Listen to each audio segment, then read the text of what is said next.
I'm joined by Royston Denysschen, COO of EnviroGold Global. Now, Royston, you are involved in processing tailings and more. This is an area that we're seeing an absolute proliferation in on the back of rising prices of many commodities. So let's start with an introduction to the company, please. Can you tell us a bit about your projects, your geographical reach?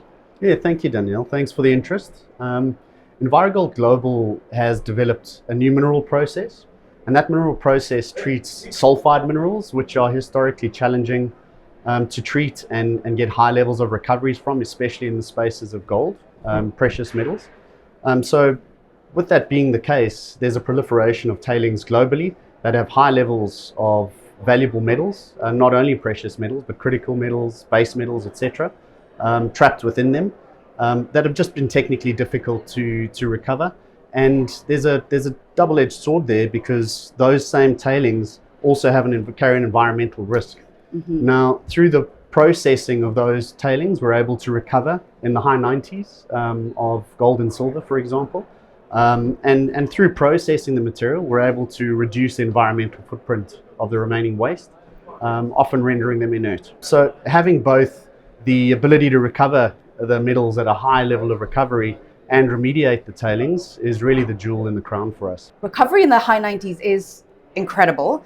And of course, we have been seeing silver prices reach new records recently. Can you tell me a bit about the technology? How are you managing to achieve this?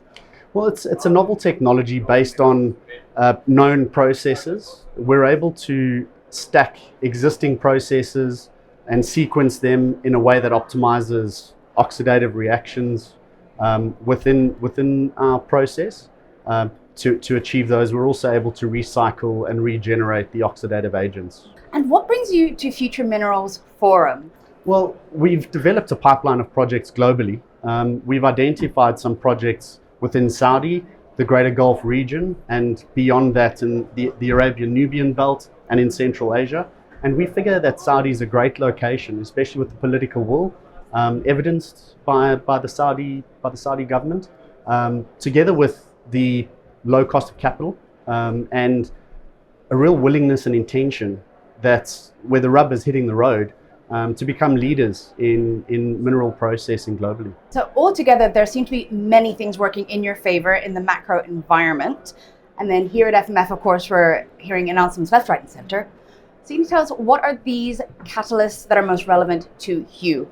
What is the strategic direction looking like on the back of this shifting macro environment? Well, we're seeing the macro environment through the US and governments globally really incentivizing the recovery of critical minerals, and tailings have a wealth of critical minerals that can be recovered that are just completely underexplored.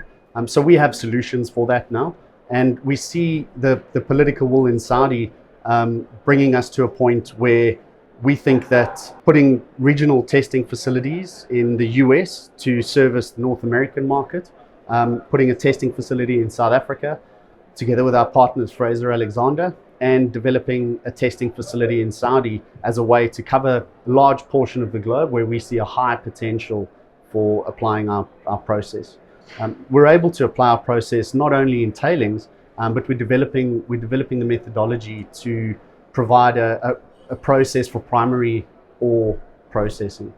Well, Royston, absolutely, it's unequivocal that we need to be more environmentally careful and be more efficient with our mining operations. So it's very interesting to see a new technology like yours come on board, and I'm very looking forward to seeing how it goes for you. We'll keep following the story. I think there'll be a lot of news flow coming forward. Absolutely. All the best with the rest of FMF. Thank you very much, Danielle. Thanks.